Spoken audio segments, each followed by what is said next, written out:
It's morphin' time. Pterodactyl. Hi there, this is Datila with 3 years of wrestling, bringing you your It's Wrestling Time Impact Wrestling review, push show, Alright, so where do we start? Impact Wrestling kicked off with a segment of Mack Cardona. So basically, Mack Cardona said that Turning Point was a hell of a show, and he's not wrong. It was a one hell of a show. Still wish I could have been there live for that. And he said that for those who missed it, he was going to get a recap of what happened in his match against Morrissey. He said that there was no pinfall and no ref because Morrissey shoved him into the ref. And he got speared by Moose, but he's not here to whine or to complain. He said that at Bound for Glory, he came this close to defeating Moose at the Collier Shot Gauntlet. He says the only reason he is in Impact is to be world champion.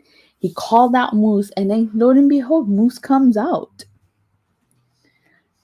And then Moose asked Mack Cardona, how long has he been wrestling for? 18 years? And says that Mack Cardona has accomplished so much in 18 years, and everybody knows who he is, and he's been all around the world. He says he has a huge room full of action figures, his own podcast, a beautiful wife, which in reality is his fiance. I think that was a mistake on Moose's part. And has earned the nickname the Death Match King. But says that Mack Cardona will never be a top guy in this business. He will never just be that guy. And he asked him, does he really want to step in the ring with him? Does he really want to have a match with him? And he said the match will last as long as IC title run. So for those of you who forgot, you guys know that at WrestleMania 32, Mack Cardona, then known as Zack Ryder, won the Intercontinental Championship, but lost it the next night on Raw to The Miz. Then he says that they saw in him, we're probably referring to WWE, what he sees in him, nothing but a mid-Carter. And he should change his name to Mid-Cardona, which after him, it was pretty good. That was good. Alright, and then Cardona challenges Moose. Dares Moose to say it again. And then a brawl breaks out between them.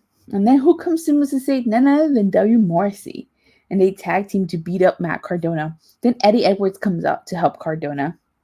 And Cardona lifts the title over his head. And then we learn that in the main event, it's going to be a tag team match now. It's going to be Mack Cardona and Eddie Edwards versus Morrissey and Impact World Champion Moose. And then, of course, Mack Cardona asked for a title shot. And Scott D'Amore tells him he needs to prove himself if he thinks he deserves that title match. So then after this, we get a Violent by Design segment, basically saying the Turning Point was a turn up for them, and it was a turn down for Heath and Rhino. And said the family is the most powerful thing, and that they are looking at the most powerful family. And the Violent by Design is what a real family looks like. And she said that they told Heath and Rhino that nobody walks away from Violent by Design, and that Rhino had to learn the hard way. And that Heath and Rhino are the building blocks for the monument of violence. And on top of the monument of violence, they're going to place the tag team championships. And the Mack and Swann are in their way, and there will be a reckoning of violence. A monument of violence that will stay long after everybody is gone. So then we get a backstage segment with Jordan Grace and Rachel Ellering claiming that they want to be a part of the Ultimate X match. And then Tasha Steelz and Rachel and Savannah Evans show up and say that they are the only competitors Scott D'Amore needs in that match, and call Ellering and Rachel Ellering losers. And a rematch will happen later on in the night. So then we get Matthew Raywall versus Chris Sabin. He comes out with Deanna Purrazzo on commentary. It's a good match between Chris Sabin and Matthew Raywall. I like how Chris Sabin uses ropes to knock down Matthew. He gives him a kick to the face. That had to hurt. And one of my other favorite spots was that double clothesline by both men, and they both went down after that. Jonah distracts Sabin and allowing Matthew Rewholdt to hit him, but it's not enough because Sabin still kicks out. Then Mickie James comes out and attacks Jonah, and a brawl breaks out between them, and she goes crashing into the post. And Chris Sabin picks up the win. Now, as we learn later on in the night, we're going to get a tag team match. It's going to be Deonna Purrazzo and Matthew Raywall versus Chris Sabin and Knockouts champion Mickie James. So then after this, we get a backstage segment where we see Scott D'Amore talking to Chelsea Green about the Ultimate X match and tells her he will announce the competitors next week. And Green says she wants James. And then Alicia Edwards says she wants in, and Scott once again says that he will announce the competitors next week. And Jai Vidal, who was at Turning Point, showed up and said that he was ready to go and that there's a reason why the next pay-per-view is called Hard to Kill, and he's saying that Jai Vidal is hard to kill and wants a match. Scott tells him he's impressed by the fact that Vidal is standing and will take whatever opportunity he can get. So lo and behold, he's going to face a Jonah who is making his Impact in-ring debut. As we know, he debuted at Turning Point attacking Josh Alexander. So of course, this match was a quick squash match. There was nothing to it. Props to Jai Vidal for trying to get some offense in, but we knew it was a squash match. Come on now. So at the end of the match, Jonah says that the whole wrestling world is talking about the top dog, and he takes over wherever he goes, and that the reason why he showed up at the New Japan Pro Wrestling show in San Jose was to go face-to-face with Moose. He says that he is a world champion, and that is something that he deserves to be.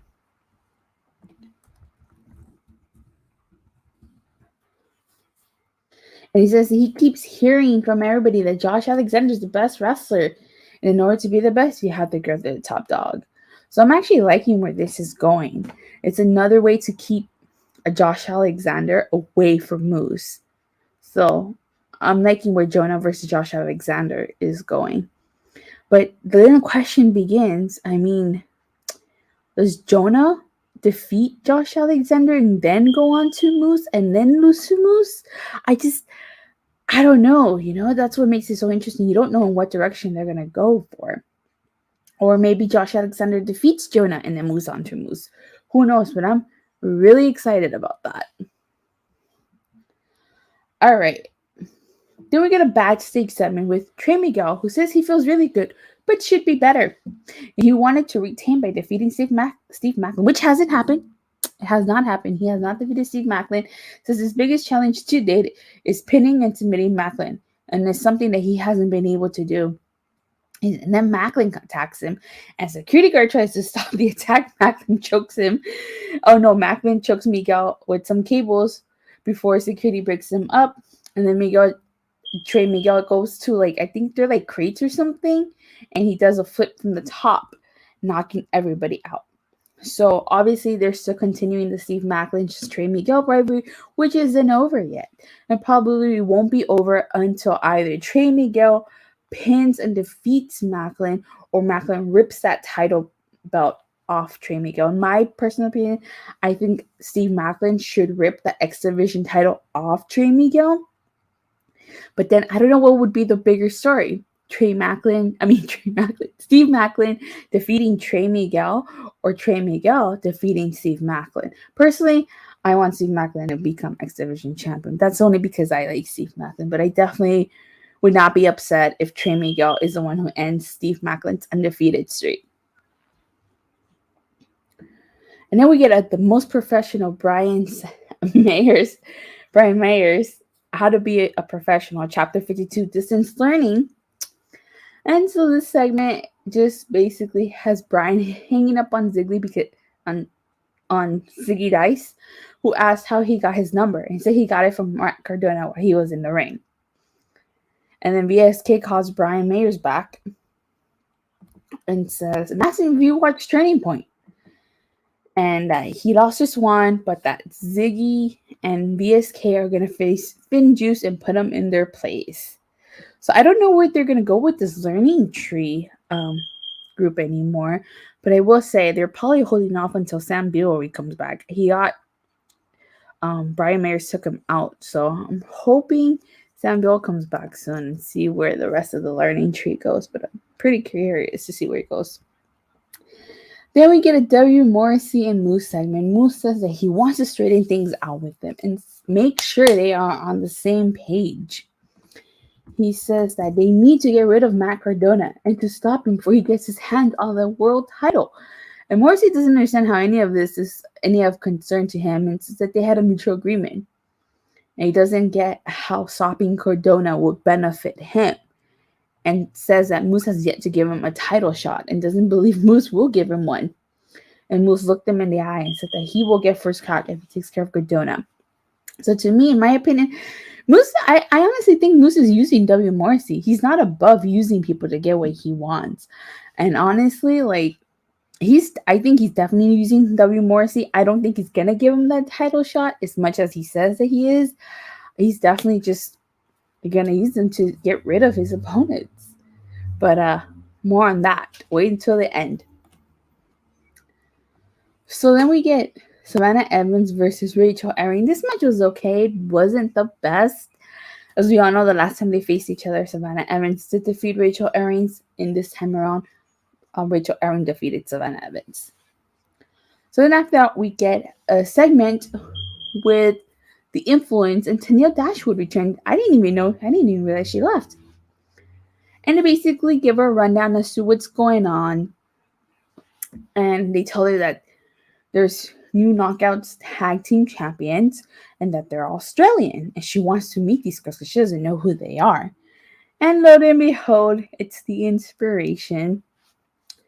And they're all happy to see each other. And Caleb with the K introduces himself as Caleb with the K. And then Jessie McKay says that they're the Inspiration with two eyes, which I thought was a fun little segment. I love the Inspiration. Then we get Violent by Design in the form of Joe Dorian and Dina versus Rich Swann and Willie Mack. So right off from the back, Dorian picks up and throws Swann into the ring post.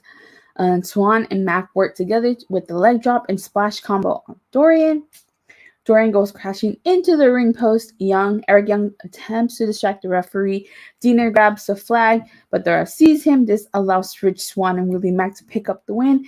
And then they get assaulted by Violent by Design, and Heath and Rhino come out and attack Violent by Design. I honestly am not sure how much more the rivalry between Rhino and Heath and Violent by Design is going to last. It should have ended at Turning Point. It really should have. Not sure where they're going with it. So we get a quick backstage segment with Just Swingman and Hernan Daddy. And Hernan Daddy asks Johnny Swinger if he's happy. Johnny says, yeah, he hasn't been that happy since. Oh my God, it's Swinger Man. And then Hernandez pulls out a wad of cash and basically said that if that would have been his wedding present. I swear, Johnny Swinger does not get enough. I've said this before, and I'll keep saying it.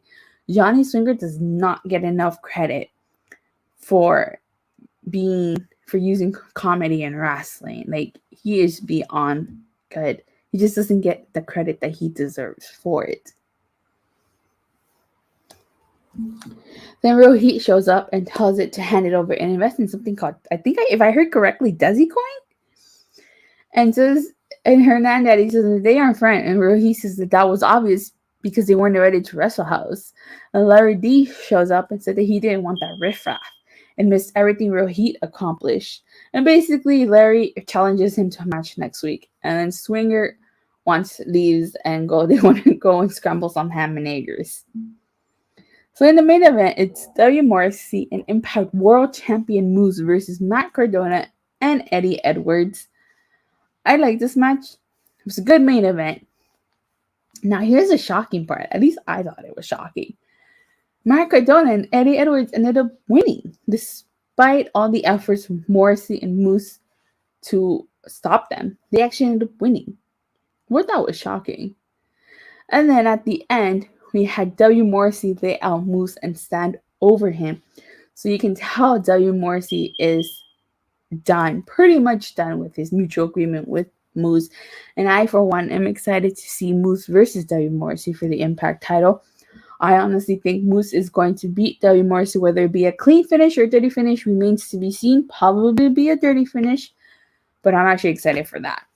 As for Mack Cardona, I think Mack Cardona is probably getting a title shot, maybe at a Hard to Kill, but he's definitely losing to Eddie Edwards. To Moose. Sorry, to Moose. But nevertheless, I thought it was a good episode of Impact. I mean, I say this every week. People got to stop sleeping on Impact. It's a good show with good matches. I don't know what more people want from Impact, really. I don't know. But I would give it a 3 out of 5. I liked it. I enjoyed tonight's show. I always enjoy Impact, even last week with Wrestle House. But that being said, thank you guys all so much for watching and for your continued support. I'm currently on the road to 300 subscribers. And please don't forget to like and subscribe and make sure you hit that bell so you get notified whenever I go live or release a new video. Have a great night, and I'll see you guys tomorrow after AEW Rampage and SmackDown. Bye.